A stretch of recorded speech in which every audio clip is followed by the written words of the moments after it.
nongeye kubasuhuza kandi nkomeje kubifuriza kugira umunsi mwiza mwese mudahwema kudukurikirana hano kuri Bivugwe TV umunsi ku munsi ko bwije nuko bukeye. Ndagushimiye cyane kandi wowe wakoze subscribe, nawe niba utarakora subscribe wareba handitse subscribe ubundi ugakora no kunzogera kugira ngo tujye tubana umunsi ku munsi. Inkuru nziza ku bakunzi ba King James biteguye kuzitabira igitaramo cya King James cyari giteganyijwe kuba ku itariki ya mbere z'ukwezi kwa munani. Iki gitaramo uyu muhanzi ndetse n'itsinda riri kumufasha gutegura bakaba barahisemo kucyita 20 years of King James, aho uyu muhanzi azaba ari kwizihiza imyaka 20 amaze mu muziki, akazataramira abakunzi be muri BK Arena abaririmbira muri zimwe mu ndirimbo ze yakoze mu myaka 20 ishize. Inkuru nziza ihari nuko igitaramo cy'uyu muhanzi giteganyijwe kuba ku itariki ya mbere z'ukwezi kwa munani cyamaze kuba mu impinduka kandi nziza. King James hamwe n'itsinda rye riri kumufasha gutegura igitaramo cye yise 20 years of King James bemeje ko bamaze gushyira undi munsi wa kabiri w'igitaramo nyuma y'uko amatike y'umunsi wa mbere ashize ku isoko mu gihe cy'iminsi 3 yonyine, ubwo bari bamaze kuyashyira hanze mu minsi yashize. Uyu muhanzi ukunzwe n'abatari bake mu gihugu cy'u Rwanda hamwe na Bruce Intore uhagarariye Intore Entertainment iri gufasha uyu muhanzi bijyanye no gutegura iki gitaramo, bavuze ko bashyizeho uyu munsi nyuma yo kubona ko hari abari babuze amatike kandi bifuza kwitabira ibitaramo bye.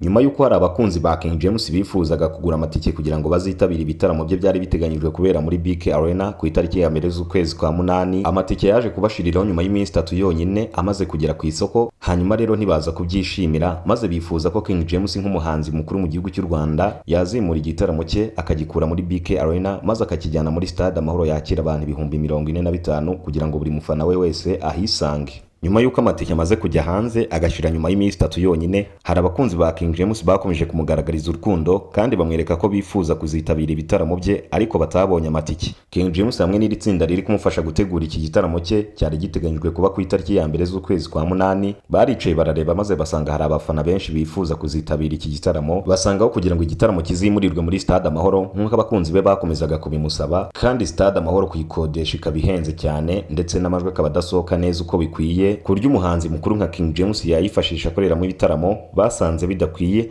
maze bahitamo gushyira undi munsi w'igitaramo kugira ngo azataramira abakunzi be umunsi ukurikiyeho. Nk'uko itsinda riri kumufasha gutegura igitaramo ndetse na King James bamaze gutangaza ko igitaramo kizaba ku itariki ya mbere ndetse no ku itariki ya kabiri z'ukwezi kwa munani. Abitegura kugura amatike y'umunsi ukurikiyeho ubwo ni ku itariki 2 z'ukwezi kwa munani, King James ndetse n'itsinda riri kumufasha gutegura igitaramo bakaba bamaze gutangaza ko amatike azasohoka tariki ya mbere Kamena mu mwaka wa 2026.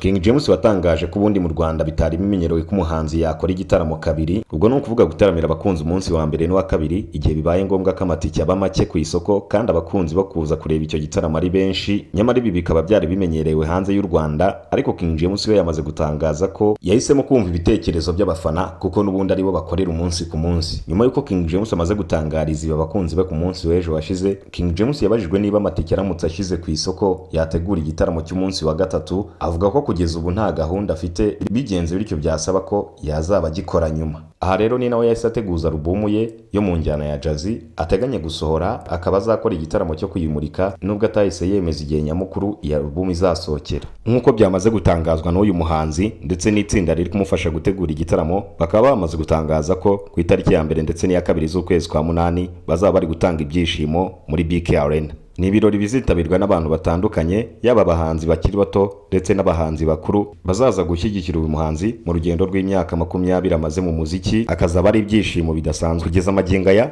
indirimbo zimwe na zimwe King James yagiye akora zagiye zikundwa n'abatari bake, harimo iyo yise Igitekerezo, Birandenga, Bikurimo, Akayobe, Igitekerezo, Nturara utabivuze ndetse n'izindi ndirimbo zagiye zikundwa n'abatari bake. Izi ndirimbo zose ndetse n'izindi nyinshi zitandukanye yagiye akora akaba ari zo azaba ari kunyuriramo mu bakunzi be mu bitaramo biteganyijwe kuba muri BK Arena.